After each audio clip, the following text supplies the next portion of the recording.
Huge promise. This is something that people talk about, kind of the heart of an ad, which is what can, and this is the way I define it, what can you say truthfully and without blushing that will set up believable opportunity.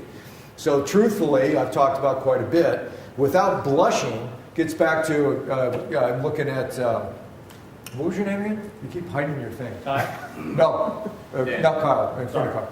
Dan. Oh, Dan, sorry.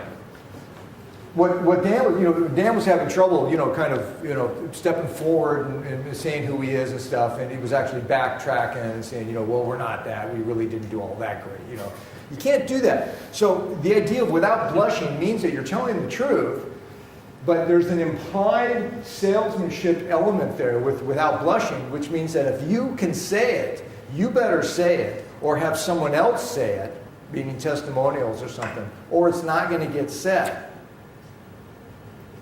So I always like to bring back sales back to the romance field. If you are alone and you're lonely and you no longer feel like you did maybe in high school with the whole world, your whole life is ahead of you or whatever, and the perfect person wanders into your life, you have a choice, and they ask you, and they come up and they start talking to you, and they say something. Well, what do you do?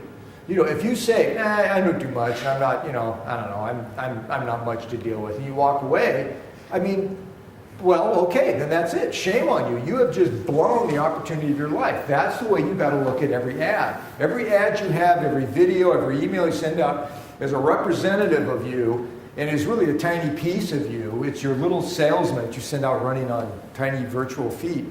And they're in that same situation. Each prospect that comes along really is an individual person who is, if they buy from you, they are essentially the perfect one for you. You want to multiply that times millions so that you've got a lot of these people coming in, but it's the same as a romantic thing. If you don't say what they need to hear more, and then to hear more, and then actually get into the deal with you, then it's all your fault. Shame on you if you don't say what you need to say to get them interested. Huge promise comes out here